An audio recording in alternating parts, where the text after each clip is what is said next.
In the early 17th century, the first African slaves were brought to the shores of North America, marking the beginning of a dark chapter in the nation's history. The transatlantic slave trade, which had begun in the late 15th century, saw an estimated 12.5 million Africans forcibly transported across the Atlantic between 1525 and 1866, with around 10.7 million surviving the brutal journey. This human cargo, torn from their homes and families, would become the backbone of the American economy for generations. In 1619, the first recorded African slaves, numbering around 20, arrived in Point Comfort, Virginia, aboard a Dutch ship. This event, though small in scale, set the stage for the systematic enslavement of Africans in the American colonies. As the Ghanaian scholar and poet Abena Busia poignantly observed, the story of the African in the Americas begins with a river of tears and a trail of blood. The emergence of slave farms in America was driven primarily by economic motivations. As European colonists settled the New World, they quickly realized the immense potential for agricultural profit. However, the labor-intensive nature of crops like tobacco, cotton, and sugar required a significant workforce. Indentured servants, primarily from Europe, were initially used to meet this demand, but as the need for labor grew, plantation owners turned increasingly to African slaves. In 1705, the Virginia General Assembly passed a law stating that all slaves were to be held in perpetual servitude, effectively codifying the practice of chattel slavery.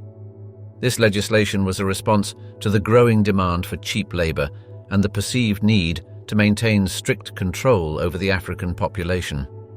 Benjamin Franklin, in a 1773 letter to Dean Woodward, lamented the hypocrisy of the slave trade, writing, "Pharisaical Britain, to pride thyself in setting free a single slave that happens to land on thy coasts, while thy merchants in all thy ports are encouraged by thy laws to continue a commerce whereby so many hundreds of thousands are dragged into a slavery that can scarce be said to end with their lives." The first slave farm in North America was established in 1619 in Jamestown, Virginia. By the late 17th century, slavery had become firmly entrenched in the American colonies, particularly in the South. The invention of the cotton gin by Eli Whitney in 1793 revolutionized the cotton industry, making it even more profitable and leading to a dramatic expansion of slave farms across the southern states. In South Carolina, for example, the slave population grew from around 7,000 in 1700 to over 100,000 by 1790. This rapid expansion was fueled by the insatiable demand for cotton from the textile mills of the North and Great Britain. As the abolitionist William Lloyd Garrison observed in 1831, "We are going to decide the question whether the slaveholding, soul-driving system shall be continued, whether the bosoms of our northern freemen shall be made the receptacles of its spoils, and their hearts the abettors of its abominations." Slave farms quickly spread across the American South, concentrating in the coastal regions of South Carolina, Georgia, and Virginia, as well as the fertile lands along the Mississippi River in Louisiana and Mississippi. The 1860 United States Census recorded a slave population of nearly 4 million, with the majority living and working on the estimated 46,200 plantations throughout the South. In Louisiana, the number of slaves grew from around 4,000 in 1720 to over 331,000 by 1860, with many working on the state's infamous sugarcane plantations. The Whitney Plantation in Wallace, Louisiana, which is now a museum dedicated to the history of slavery, serves as a stark reminder of the brutality and scale of the slave trade. As the former slave and abolitionist Henry Bibb wrote in his 1849 autobiography, "Slavery is a system of inhumanity that is founded in blood, cherished in blood, and can only be abolished in blood." Life on these slave farms was brutal and dehumanizing. Slaves were subjected to back-breaking labor from sunrise to sunset, with little rest and often under the threat of physical punishment. Frederick Douglass, a former slave who became a prominent abolitionist, described the conditions on a plantation in his 1845 autobiography. Narrative of the life of Frederick Douglass, an American slave. The slaves selected to go to the great house farm for the monthly allowance for themselves and their fellow slaves were peculiarly enthusiastic. While on their way, they would make the dense old woods for miles around reverberate with their wild songs, revealing at once the highest joy and the deepest sadness. Douglass's vivid account of the slaves' songs highlights the complex emotions they experienced, a bittersweet mix of joy and sorrow that characterized their daily lives. Another former slave, Harriet Jacobs, who escaped to freedom in the North, described the psychological toll of slavery in her 1861 autobiography, Incidents in the Life of a Slave Girl. Slavery is terrible for men, but it is far more terrible for women. Superadded to the burden common to all, they have wrongs and sufferings and mortifications peculiarly their own. The crops cultivated on these farms varied by region, but the most common were cotton, tobacco, and sugarcane. By 1860, the South was producing 75% of the world's cotton, with the majority grown and harvested by slaves. Tobacco, which had been a staple crop since the colonial era, also relied heavily on slave labor. On Louisiana's sugarcane plantations, slaves endured particularly harsh conditions, working in extreme heat and humidity to cultivate and process the crop. In 1853, Solomon Northup, a free-born African-American who was kidnapped and sold into slavery, described the grueling work on a Louisiana sugarcane plantation in his memoir, 12 Years a Slave.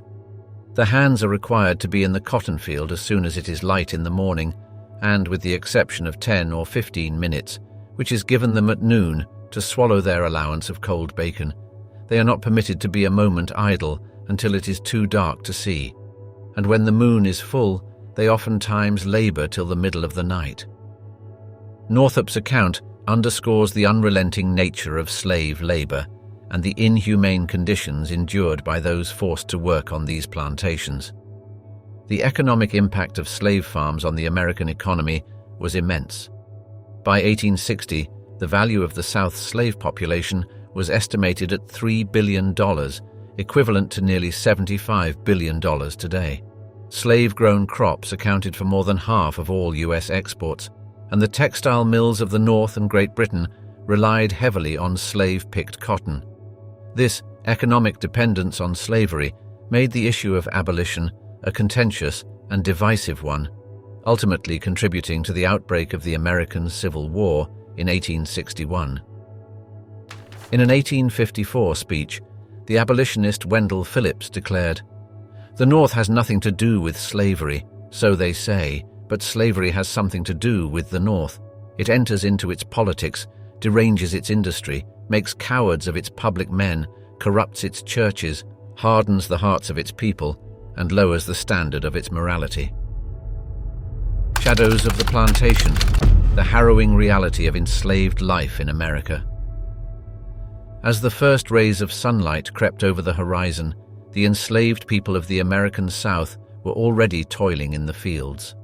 From the tobacco plantations of Virginia to the cotton fields of Mississippi, the daily life of an enslaved person was characterized by back-breaking labor, unimaginable suffering, and the constant threat of violence. In the words of former slave Henry Bibb, "I was a slave, a prisoner for life. I could possess nothing, nor acquire anything but what must belong to my keeper." This sentiment was echoed by countless others, such as Mary Prince, a West Indian slave who later became an abolitionist in England. In her 1831 autobiography, she wrote, "I have been a slave myself. I know what slaves feel. I can tell by myself what other slaves feel, and by what they have told me. The man that says slaves be quite happy in slavery, that they don't want to be free, that man is either ignorant or a lying person." The living conditions for enslaved people were abysmal, with families often crammed into tiny, dilapidated cabins. At the Magnolia Plantation in South Carolina, archaeological evidence suggests that some slave cabins measured a mere 10 feet by 12 feet, housing up to 10 individuals. Privacy was non-existent, and the meager furnishings typically consisted of nothing more than rough wooden bunks and a few cooking implements. Frederick Douglass, in his 1845 autobiography, described the sleeping arrangements on the plantation where he grew up. The children unable to work in the field had neither shoes, stockings, jackets, nor trousers given to them. Their clothing consisted of 2 coarse linen shirts per year. Similar conditions were found on plantations across the South, such as the Evergreen Plantation in Louisiana, where the slave quarters consisted of 4 rows of 22 cabins each, housing over 150 slaves at its peak in the mid-19th century. As the abolitionist and former slave Sojourner Truth famously declared, "I have borne 13 children, and seen most all sold off to slavery, and when I cried out with my mother's grief, none but Jesus heard me." Food was scarce and of poor quality, with enslaved people often subsisting on a diet of cornmeal, pork fat, and molasses. On some plantations, slaves were forced to grow their own vegetables in small garden plots to supplement their meager rations. In his 1853 memoir, Solomon Northup recounted the inadequate provisions given to slaves on a Louisiana plantation. The allowance of each slave per week was a peck of corn and 3 or 4 pounds of pork, or in lieu of pork, a bushel of sweet potatoes with a modicum of salt, which they used to boil their hominy and season their greens. This sparse diet led to widespread malnutrition and diseases such as pellagra, a vitamin deficiency that causes diarrhea, dermatitis, and dementia. The workday for enslaved people was long and grueling, typically lasting from sunrise to sunset. On cotton plantations, slaves were expected to pick a minimum of 200 pounds of cotton per day, a task that left their fingers bloody and their bodies exhausted. Failure to meet these quotas often resulted in severe punishments, such as whippings, beatings, or even mutilation. In his 1855 autobiography, My Bondage and My Freedom, Frederick Douglass described the brutality of plantation overseers. The louder she screamed, the harder he whipped, and where the blood ran fastest, there he whipped longest. This violence was not limited to adults. Children as young as 3 or 4 were put to work on plantations, often as water carriers who brought water to field hands, or as babysitters for the plantation owners' children. In 1852, escaped slave and abolitionist Moses Roper wrote of his experiences. "I have often seen the overseer beat my mother when she was in travail, and he would make her get up and go to work almost as soon as she was delivered of her child." Medical care for enslaved people was virtually non-existent, with plantation owners often viewing slaves as expendable commodities. Diseases like cholera, dysentery, and pneumonia ran rampant through slave quarters, claiming countless lives. In some cases, enslaved women were subjected to medical experimentation, such as the infamous surgeries performed by J. Marion Sims, who operated on enslaved women without anesthesia in the 1840s. This lack of basic medical attention contributed to the high mortality rates among enslaved populations, with the average life expectancy of a slave in 1850 being just 21.4 years.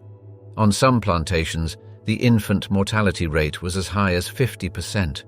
As former slave and abolitionist Sarah Parker Remond observed in an 1859 speech, "The slave mother's heart bleeds when she thinks of her children, for she knows not at what moment they may be torn from her bosom and sold where she may never more behold them." The psychological impact of slavery on those who endured it cannot be overstated. Families were torn apart, with children ripped from their mothers' arms and sold to distant plantations. The mistreatment of enslaved women by white slaveholders was rampant, as illustrated by the tragic story of Celia, an enslaved woman in Missouri, who was repeatedly subjected to unwanted advances by her owner and later executed for killing him in self-defense in 1855. The constant fear, degradation, and trauma experienced by enslaved people left deep scars that echoed through generations. As the former slave and abolitionist William Wells Brown wrote in his 1847 memoir, "Slavery has fixed a deep gulf between the two races, a dark abyss into which I fear both the oppressed and the oppressor will ultimately fall." This trauma was compounded by the systematic dehumanization of enslaved people who were treated as property rather than human beings. Sparks of defiance. Resistance and rebellion in the face of slavery. In the suffocating darkness of the slave quarters, whispers of resistance drifted through the air like wisps of smoke. From the tobacco fields of Virginia to the sugarcane plantations of Louisiana, enslaved people across the American South fought against their oppressors in ways both subtle and overt, risking their lives for a chance at freedom. As Harriet Tubman, the famed conductor of the Underground Railroad, once said, "I had reasoned this out in my mind. There was one of two things I had a right to, liberty or death. If I could not have one, I would have the other." One of the most common forms of resistance was the work slowdown, a tactic that allowed enslaved people to assert some control over their labor. By feigning illness, breaking tools, or simply working at a glacial pace, they could sabotage the plantation's productivity and frustrate their overseers. In his 1845 autobiography, Narrative of the Life of Frederick Douglass, an American Slave, Douglass recounted how he and his fellow slaves would sometimes make the dense old woods for miles around reverberate with their wild songs, using music as a way to resist the dehumanizing effects of slavery. This tactic was also employed by enslaved people on the sea islands of South Carolina and Georgia, who developed a unique musical tradition known as the shout, a rhythmic call-and-response style of singing and dancing that served as both a form of spiritual expression and a way to communicate covertly in the presence of their overseers. Escape attempts were another form of resistance, with countless enslaved people risking their lives to flee the plantations that held them captive. The Underground Railroad, a clandestine network of routes and safe houses, helped thousands of slaves escape to freedom in the North and Canada. Harriet Tubman, born into slavery in Maryland around 1820, became one of the most celebrated conductors on the Underground Railroad, leading an estimated 70 slaves to freedom over the course of 13 missions. Her courage and tenacity earned her the nickname Moses, a testament to her role as a deliverer of her people. Another notable figure in the Underground Railroad was William Still, a free-born black man who helped over 800 enslaved people escape to freedom as the director of the Philadelphia Anti-Slavery Society's Vigilance Committee. In his 1872 book, The Underground Railroad Records, Still wrote, "The heroism and desperate struggle that many of our people had to endure should be kept green in the memory of this and coming generations."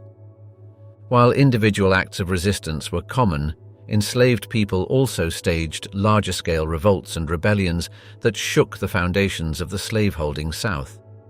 In 1739, the Stono Rebellion saw around 20 enslaved Africans march through the South Carolina countryside, recruiting fellow slaves and killing at least 20 white people before being suppressed by militia forces.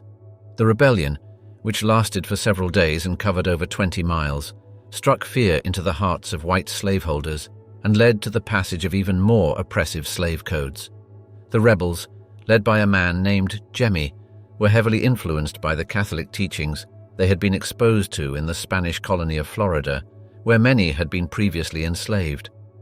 As historian Peter H. Wood wrote in his book, Black Majority, the Stono Rebellion was the largest and bloodiest revolt ever staged in Britain's mainland North American colonies. Another significant uprising was the 1831 rebellion led by Nat Turner in Southampton County, Virginia. Turner, a deeply religious man who believed he had been chosen by God to lead his people to freedom, gathered a group of around 70 enslaved and free black people and embarked on a campaign of violence against white slaveholders. Over the course of 2 days, Turner and his followers killed an estimated 55 white people before being captured by militia forces. The rebellion sent shockwaves through the South, leading to heightened paranoia among white slaveholders and the passage of even stricter laws governing the lives of enslaved people. In the aftermath of the rebellion, Turner was captured, tried, and hanged, but his legacy lived on as a symbol of resistance and a warning to those who would seek to keep black people in chains. As Turner himself declared before his execution, "I am here loaded with chains, but this is nothing compared to the chains with which I have been bound by my fellow creatures." The German Coast Uprising of 1811, which took place in Louisiana, was the largest slave revolt in U.S. history.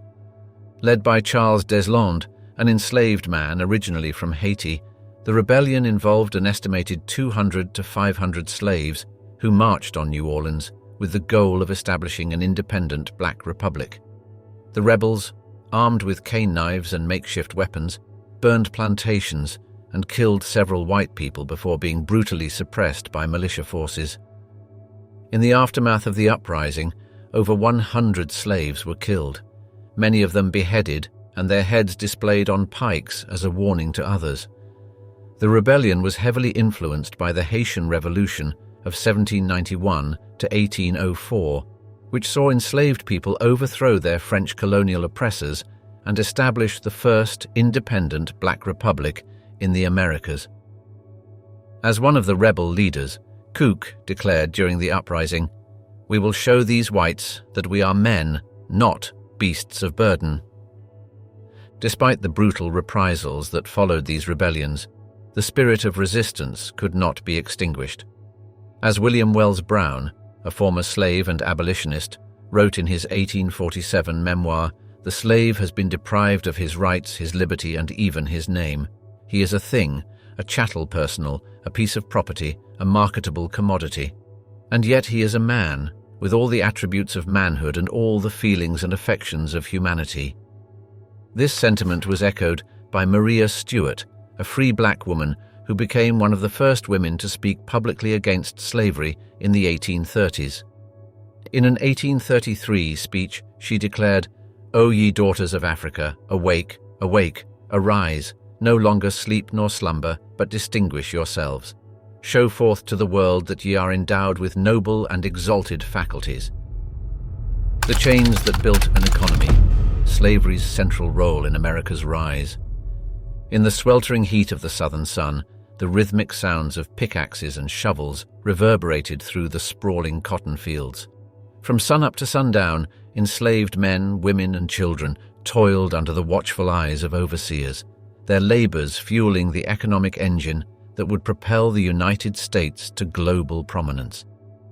As the abolitionist Frederick Douglass observed in his 1845 memoir, Narrative of the Life of Frederick Douglass, an American Slave, the slaveholding regime regards the slave not as a sentient being, but as a thing, a commodity, an article of merchandise, a chattel. This dehumanizing view was codified in law, as evidenced by the 1705 Virginia Slave Code, which declared that all Negro, mulatto, and Indian slaves shall be held, taken, and adjudged to be real estate. The economic importance of slave labor to the American economy, particularly in the southern states, cannot be overstated. By 1860, there were nearly 4 million enslaved people in the United States, representing a staggering 13% of the total population. The vast majority of these individuals were concentrated in the agricultural regions of the South, where they formed the backbone of the plantation system. On the eve of the Civil War, the value of enslaved people as property was estimated at $3.5 billion, equivalent to approximately $10 trillion in today's dollars. As historian Walter Johnson notes in his book, River of Dark Dreams, Slavery and Empire in the Cotton Kingdom, slavery was not just a labor system, it was the nation's largest financial asset, worth more than all of America's railroads and factories combined. This point was underscored by the 1860 U.S. Census, which revealed that the value of the South's enslaved population was greater than the combined worth of all the nation's railroads, factories, and banks. The profits generated by slave labor were not confined to the plantation owners themselves, but rather permeated every aspect of the American economy. The cotton picked by enslaved hands in the South was shipped to textile mills in the North, where it was transformed into cloth for clothing and other goods. By 1850, cotton constituted more than half of all U.S. exports, and the revenues from these exports helped to finance the nation's westward expansion, the growth of its cities, and the development of its burgeoning industries. As Senator James Henry Hammond of South Carolina famously declared in an 1858 speech, "Cotton is king, and no power on earth dares to make war upon it. Cotton is king. This sentiment was echoed by James Debeau, a prominent Southern economist and statistician who wrote in his influential journal Debeau's Review, "The cotton crop of the United States is the wonder of the age and the chief source of our power and influence abroad." The profits from slave labor did not merely line the pockets of Southern plantation owners, but also flowed northward, fueling the growth of industries and financial institutions. New England textile mills in particular were heavily dependent on Southern cotton, and many of the region's most prominent families, such as the Lowells and the Appletons, owed their fortunes to the slave trade.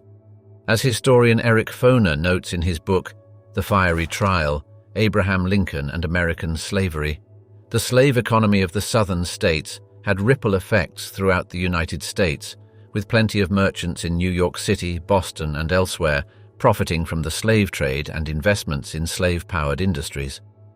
This point was driven home by the abolitionist William Lloyd Garrison, who declared in an 1831 speech, "Every man who eats the bread of slavery is a man-stealer and deserves to have his name recorded among felons and handed down to posterity as an object of universal execration." The economic reach of slavery extended beyond the borders of the United States as well. The cotton picked by enslaved laborers fed the textile mills of Great Britain, fueling the Industrial Revolution and cementing the United States' position as a major player in the global economy. By 1860, nearly 80% of the cotton consumed by British textile mills came from the American South, and the revenues generated by this trade helped to finance the construction of vast transportation networks, including railroads and canals, that would facilitate the further expansion of American commerce. As historian Sven Beckert notes in his book Empire of Cotton, A Global History, cotton, and with it slavery, became the driving force of a new, globally interconnected economy that reshaped the world. The economic impact of slave labor was not limited to the agricultural sector, however. Enslaved people were also put to work in a wide range of other industries, from ironworks and mines to lumber mills and shipyards. In cities such as Charleston and New Orleans, enslaved laborers worked as dock workers, construction workers, and domestic servants, their labors integral to the functioning of the urban economy. As historian Ira Berlin writes in his book, Many Thousands Gone, The First 2 Centuries of Slavery in North America, slavery was not a sideshow in American history, but the main event. This point was underscored by the fact that in 1860, nearly half of all enslaved people in the United States lived in cities and towns, rather than on plantations.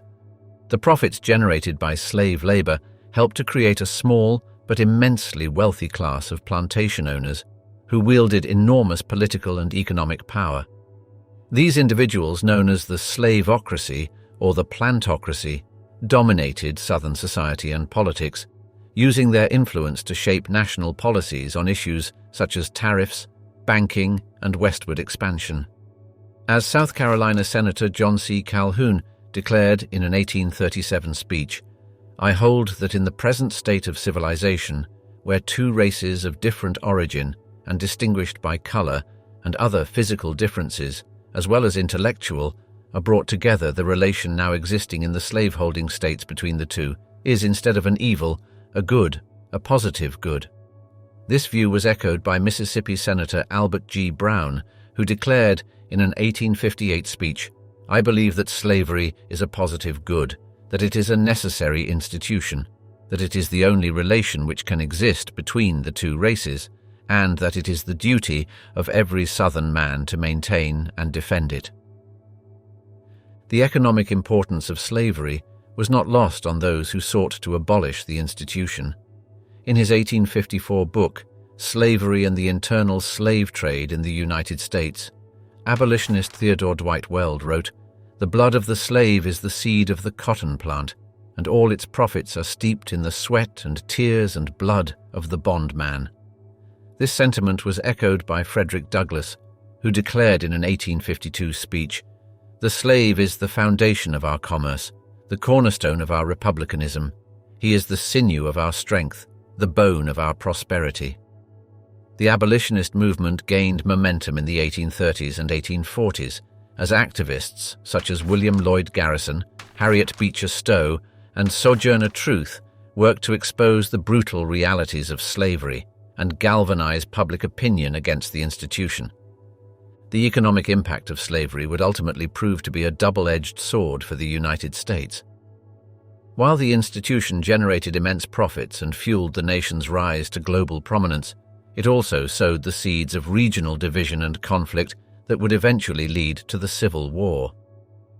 As Abraham Lincoln observed in his second inaugural address, delivered in the waning days of the conflict, "Fondly do we hope, fervently do we pray, that this mighty scourge of war may speedily pass away. Yet, if God wills that it continue until all the wealth piled by the bondsman's 250 years of unrequited toil shall be sunk, and until every drop of blood drawn with the lash shall be paid by another drawn with the sword, as was said 3,000 years ago, so still, it must be said, the judgments of the Lord are true and righteous altogether." Whispers in the Quarters, the hidden world of enslaved culture and community. As the sun dipped below the horizon, the sound of hushed voices and muffled laughter drifted through the cramped, dimly lit slave quarters. In these moments of respite from the back-breaking labor of the fields, enslaved men and women gathered to share stories, songs, and memories of a homeland many had never seen. Born into bondage on the plantations of the American South, they had been stripped of their freedom, their dignity, and even their names. Yet, despite the dehumanizing conditions of slavery, these individuals managed to forge a rich cultural heritage and a sense of collective identity that would endure for generations. As the former slave and abolitionist Frederick Douglass wrote in his 1855 autobiography, "My Bondage and My Freedom," the slave's happiness is not the end sought by slavery. It is indeed a conceded point that to make a contented slave, you must make a thoughtless one. It is necessary to darken his moral and mental vision, and, as far as possible, to annihilate his power of reason. The cultural practices and traditions of enslaved communities were shaped by the diverse African backgrounds of their members. Torn from their native lands and thrust into a foreign world, enslaved Africans brought with them a wealth of knowledge, skills, and beliefs that would form the foundation of a new, distinctly African-American culture. As historian Ira Berlin notes in his book, Many Thousands Gone, The First 2 Centuries of Slavery in North America, the African diaspora was a cultural diaspora, and the men and women who were swept up in it carried with them their language, their religion, their aesthetic sensibilities, their ways of knowing and doing. This cultural diversity was reflected in the various ethnic groups represented among the enslaved population, including the Akan, Yoruba, Igbo, and Mandinka peoples of West Africa. One of the most important aspects of enslaved culture was the preservation of African religious traditions. Despite the efforts of slaveholders to convert their human property to Christianity, many enslaved people continued to practice their native religions in secret. Historian Albert J. Raboteau, in his book Slave Religion, The Invisible Institution in the Antebellum South, estimates that only about 10% of enslaved people in the United States were Christians by 1860.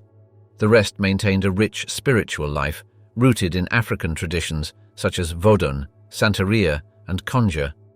These practices often involved the use of charms, amulets, and herbal remedies to protect against evil spirits and cure illnesses. As one former slave, William Wells Brown, recalled in his 1847 autobiography, Narrative of William W. Brown, a Fugitive Slave, "There was not a man or woman on the plantation, but that believed in conjuration, and some of them had great faith in their own powers of conjuring." These religious practices often took place in hidden locations, such as the secluded woods or the remote corners of plantations, where enslaved people could gather to pray, sing, and dance without fear of punishment.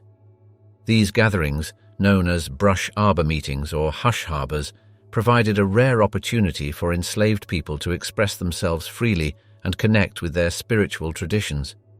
Music and dance were another crucial element of enslaved culture, serving both as a means of expression and a form of resistance. Work songs, spirituals, and field hollers provided a rhythmic accompaniment to the grueling labor of the plantations, while also allowing enslaved people to communicate with each other and express their deepest emotions.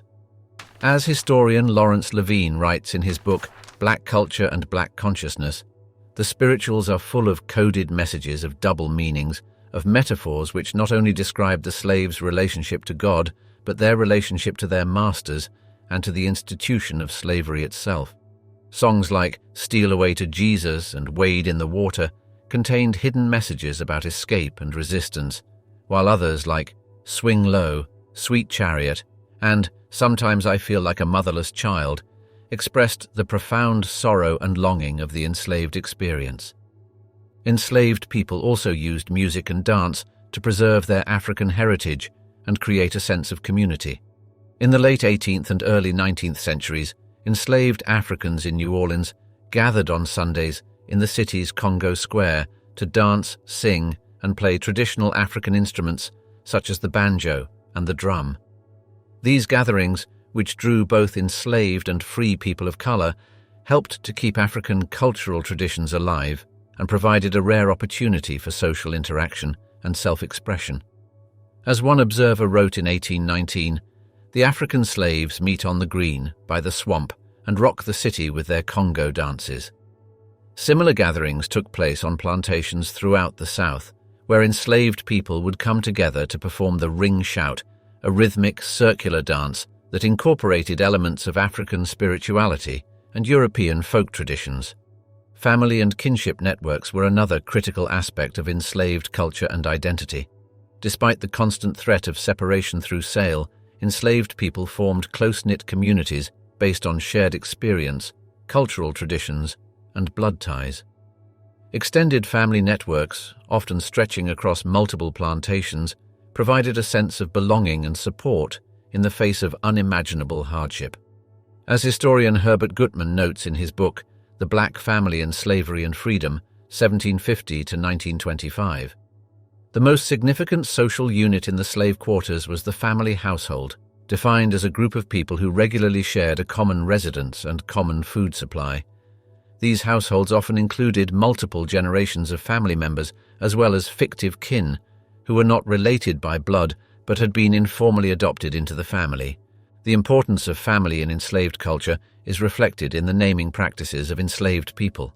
Many enslaved parents gave their children African names, such as Kojo, Kwashe, and Minta, as a way of connecting them to their ancestral heritage. Others used familial surnames to mark their kinship ties, even if they had no legal right to do so. As historian Brenda Stevenson writes in her book, Life in Black and White, Family and Community in the Slave South, surnames provided a means for slaves to assert their own sense of self and kin in a world that denied them legal identities.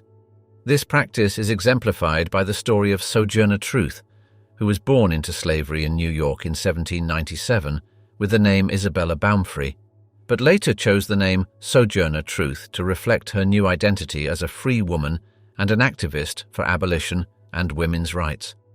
The cultural practices and social structures of enslaved communities also served as a means of resistance against the dehumanizing conditions of slavery. By maintaining their own traditions, values, and ways of life, enslaved people asserted their humanity and challenged the notion that they were mere property. As Frederick Douglass wrote in his 1855 autobiography, My Bondage and My Freedom, the slave system, in its whole and in its details, was utterly hateful to me. I hated it in all its aspects, its wrongs, its injustice, its immorality, its degradation, its brutality. I hated the coffle gang, the slave driver, the whip, the fetter, and the branding iron. I hated everything that reminded me of my condition. The unshackling, America's long march toward emancipation. In the flickering candlelight of a small New England church, a group of men and women gathered, their faces etched with determination. It was the year 1831, and these brave souls had come together to form the New England Anti-Slavery Society, one of the first organized abolitionist movements in the United States. Among them was William Lloyd Garrison, a fiery orator and journalist who would become one of the most influential figures in the fight against slavery. In the inaugural issue of his newspaper, The Liberator, Garrison boldly declared, "I will be as harsh as truth and as uncompromising as justice. On this subject, I do not wish to think or speak or write with moderation." Garrison's uncompromising stance was shared by many of his fellow abolitionists, including the Quaker poet John Greenleaf Whittier, who wrote in his 1833 poem, The Slave Ships, "No more shall the sighing of the slave, the shrieks of his tortured kindred rise, in dread appeal to the pitying skies. The voice of the bondman shall be heard, ringing in freedom's holy word." Garrison's words echoed the growing sentiment among a small but vocal group of Americans who believed that the institution of slavery was a moral abomination that had to be eradicated. The abolitionist movement had its roots in the Quaker community, which had been advocating for the abolition of slavery since the late 17th century. In 1775, the Quaker abolitionist Anthony Benezet founded the Society for the Relief of Free Negroes, unlawfully held in bondage, the first abolitionist society in North America. Benezet, who had been born in France and immigrated to Philadelphia in 1731, was a tireless advocate for the rights of African Americans, and his writings helped to inspire a generation of abolitionists. As he wrote in his 1762 pamphlet, A Caution and Warning to Great Britain and Her Colonies, "The Negroes are our fellow creatures and have immortal souls. They have the same right to liberty that we have. They have the same natural affections and are equally sensible of pain and grief." However, it wasn't until the early 19th century that the movement began to gain wider traction, thanks in large part to the efforts of black abolitionists such as Frederick Douglass, who escaped from slavery in 1838 and became one of the most powerful voices in the anti-slavery cause. Born into slavery in Maryland in 1818, Douglass had been taught to read and write by his owner's wife, a rare and dangerous act that was strictly forbidden by law. After escaping to the North, Douglass quickly became a prominent figure in the abolitionist movement, using his oratorical skills and his personal story of liberation to sway public opinion. In his 1845 autobiography, Narrative of the Life of Frederick Douglass, an American Slave, Douglass wrote, "I have often been awakened at the dawn of day by the most heart-rending shrieks of an own aunt of mine, whom he used to tie up to a joist and whip upon her naked back till she was literally covered with blood." The abolitionist movement faced significant obstacles, not least of which was the deeply entrenched economic and political power of the slave-holding states. In the early days of the Republic, slavery had been a contentious issue, with many of the founding fathers, including Thomas Jefferson and George Washington, expressing moral qualms about the practice. In his 1785 Notes on the State of Virginia, Jefferson wrote, "The whole commerce between master and slave is a perpetual exercise of the most boisterous passions, the most unremitting despotism on the one part, and degrading submissions on the other." However, the invention of the cotton gin in 1793 had made slavery hugely profitable, and by the mid-19th century, the southern states were heavily dependent on slave labor to sustain their agricultural economy. As a result, any attempt to abolish slavery was met with fierce resistance from southern politicians and plantation owners. Despite these challenges, the abolitionists persisted in their efforts to bring an end to the peculiar institution. One of the most significant moments in the early abolitionist movement came in 1831, when Nat Turner, an enslaved preacher in Virginia, led a rebellion that resulted in the deaths of over 50 white people. The Turner Rebellion sent shockwaves through the South and sparked a wave of repressive legislation aimed at controlling the enslaved population. However, it also galvanized the abolitionist movement, which saw Turner as a martyr in the fight against slavery. In his 1832 pamphlet, The Confessions of Nat Turner, Thomas R. Gray, the lawyer who interviewed Turner before his execution, wrote, "He is a complete fanatic, or plays his part most admirably. On other subjects, he possesses an uncommon share of intelligence, with a mind capable of attaining anything. but warped and perverted by the influence of early impressions. In the decades that followed, the abolitionist movement continued to gain momentum, thanks in large part to the tireless efforts of activists like Frederick Douglass, Sojourner Truth, and Harriet Tubman. Sojourner Truth, who had been born into slavery in New York and escaped to freedom in 1826, became one of the most powerful voices in the anti-slavery and women's rights movements. In her famous 1851 speech, "Ain't I a Woman?" delivered at the Ohio Women's Rights Convention, Truth declared, "That man over there says that women need to be helped into carriages and lifted over ditches and to have the best place everywhere. Nobody ever helps me into carriages or over mud puddles or gives me any best place, and ain't I a woman?" As the abolitionist movement gained strength, so too did the backlash against it. In 1850, Congress passed the Fugitive Slave Act, which required northern states to return escaped slaves to their southern owners and imposed harsh penalties on anyone who aided in their escape. The act was met with outrage in the North, where many people saw it as a violation of their moral and religious principles. In his 1852 novel, Uncle Tom's Cabin, which became a sensation and helped to turn public opinion against slavery, Harriet Beecher Stowe wrote, "The law of God, written on the heart, cannot be repealed by any human enactment." Stowe's novel, which told the story of a kind and pious slave named Uncle Tom and his cruel master Simon Legree, became a rallying cry for the abolitionist movement and helped to mobilize public opinion against the evils of slavery. Despite the opposition, the abolitionist movement continued to build momentum throughout the 1850s, thanks in part to the growing sectional tensions between the North and the South.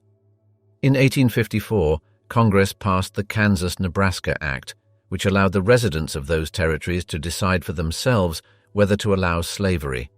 The act led to a period of bloody conflict known as Bleeding Kansas, as pro- and anti-slavery forces battled for control of the territory.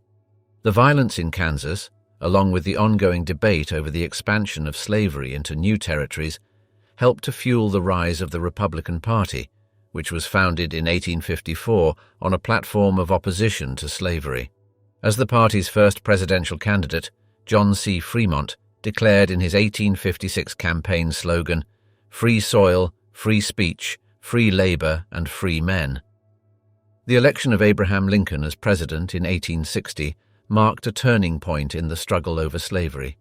Lincoln, who had opposed the expansion of slavery into new territories, was seen as a threat to the Southern way of life, and his election prompted 7 Southern states to secede from the Union, forming the Confederate States of America.